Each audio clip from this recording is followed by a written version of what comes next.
Grabe no, kapag nanay ka na nga halos paulit-ulit na lang talaga yung ginagawa mo. Pero para sa aming mga nanay, wala namang problema doon basta wag lang kami mawala ng parcel. Hala hindi.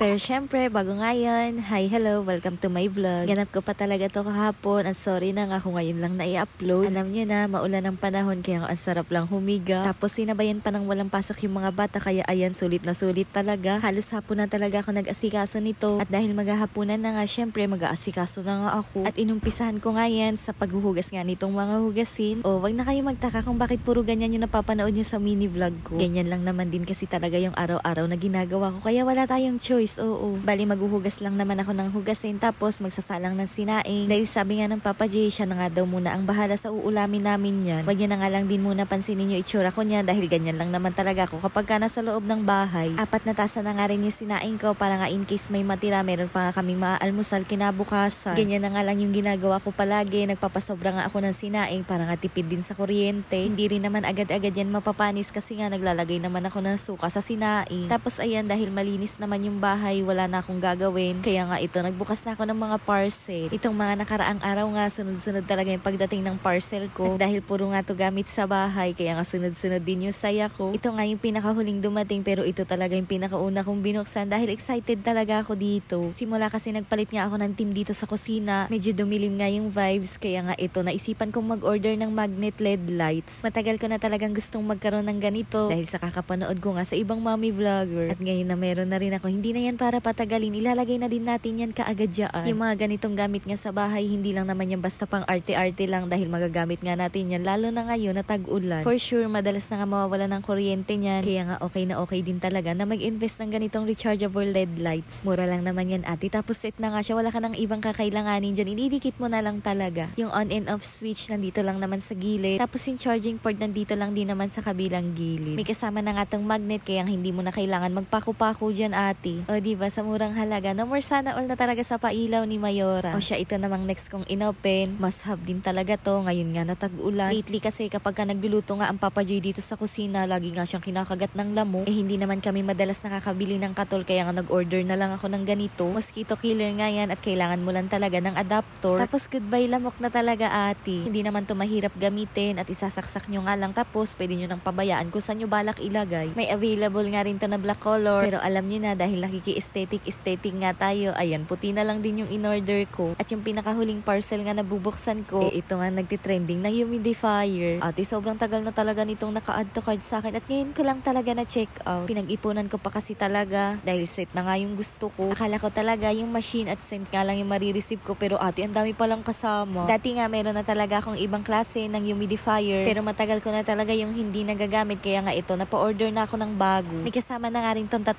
pirasong self-adhesive hook kaya nga hindi mo na rin kailangan magpukpuk dyan ng sabitan. Plus, maililipat-lipat mo pa nga ng pwesto. Kaya nga itong akin, naglagay nga ako sa may bandang kusina, sa sala. Tapos yung isa, hindi ko pa nga nadidikit dahil pinag-iisipan ko pa nga kung saan ko talaga siya ididikit. Maliit lang din naman kasi itong bahay namin, kaya nga kahit saan mo yan ilagay, maamoy mo nga yung aroma niya. Marami nga ring available na scent pero dahil na-try ko na nga tong Hilton, ito na nga lang din yung in-order ko dahil sobrang bango talaga nito sa bahay. Ang cute lang kasi hindi ka na talaga mahihirapang mag-refill dahil may mga kasama na nga siyang ganyan tapos may imbudo pa. Madali lang din naman itong i-operate dahil magre-refill lang naman kayo ng scent dyan sa bottle. Tapos ilalagay niya na sa machine. O diba, mura na, ang dali pang gamitin tapos babango pa nga yung bahay nyo. May iba't ibang speed na nga rin to from number 1 to number 6. At based sa experience ko, yung number 1, 3 seconds nga siyang magbubuga ng usok every 5 minutes. At yung number 5 naman, continuous lang. Hindi ko nga ina-advise yung ganun dahil syempre mabilis nga mauubos yung scent. Yung number 6 naman, iilaw nga lang siya pero wala siyang ilalabas na usok. Yung sa akin, sinet ko nga lang siya sa number 1 at hanggang ngayon hindi pa talaga siya nangangalahati. O alam nyo na, kung meron din kayong nagustuhan sa mga in-unbox ko ngayon, yung link ilalagay ko na nga lang dyan sa comment section.